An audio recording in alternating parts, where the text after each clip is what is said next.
اهلاويه انه كان في غضب، يعني حتى من مدير الرابطه تركستاني.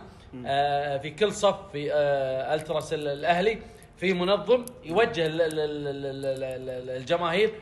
ايه تفضل. فعرفت ابو ناصر، يعني المنظمين القائمين على مدرجات الاهلي كان في امتعاض، كان في عتب، كان في زعل ان ليش صوت جماهير الاتحاد كان طاغي. للامانه يعني انصدمنا يعني من كميه الرعب اللي كانت موجوده من جماهير لتي، وهذا يدل على قوه المدرج. واضح ان المدرج متفاهم، واضح ان المدرج كله يتحرك يعني وكله يشجع بحماس. هذا الامر يمكن كان مفقود، رغم يعني اني اعتبر يعني جماهير انا من دون ما عشان لا ادخل في سكه منو افضل من الجماهيريه من الفريق الاخر، لكن لا شك ان جمهور الاتحاد جمهور الاهلي في كفه عن بقيه الجماهير السعوديه، لكن جمهور الاتحاد كان نجم المباراه الحقيقي في مباراه الاهلي والاتحاد بالصخب بالردود. انا اللي يعجبني في جماهير الاتحاد والاهلي الرد السريع، يعني لما يتحرش بهزوجه ايا كانت الهزوجه تسمع الرد يعني على طول من المدرج المنافس.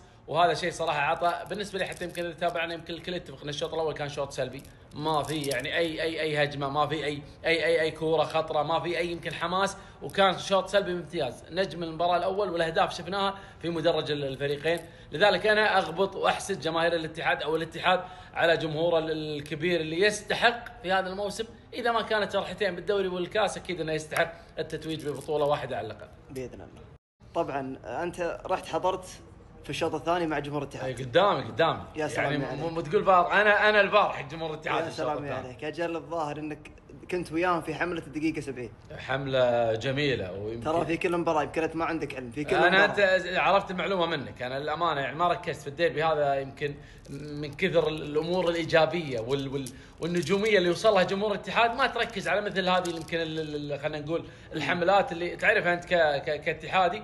لكن الجمهور صراحه يعني واضح انه في تنظيم، واضح انه في خطه لكل مباراه ما تتغير، وهذا الشيء اكيد هو الداعم. انا بالنسبه لي اذا كان الاتحاد يعني راح يحقق بطوله يعني في هذا الموسم، انا بالنسبه لي الاتحاد ما يملك مدرب. لوران بلان انا يعني اعتقد ان الاتحاد يمشي بطاقه وحماس جماهيره. جماهيرهم هم يعني نجم الفريق الحقيقي، هم اللاعب رقم واحد في يعني موسم الاتحاد.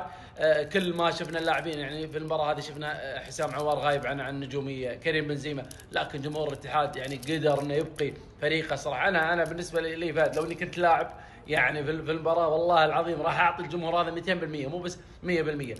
فاليوم يعني شفنا في المباراه هذه اوناي هرنانديز يلعب ويقدم واحده من اجمل المباريات يمكن اللي راح تكون بمثابه انطلاقه حقيقيه لنجم لمسيه مع فريق الاتحاد.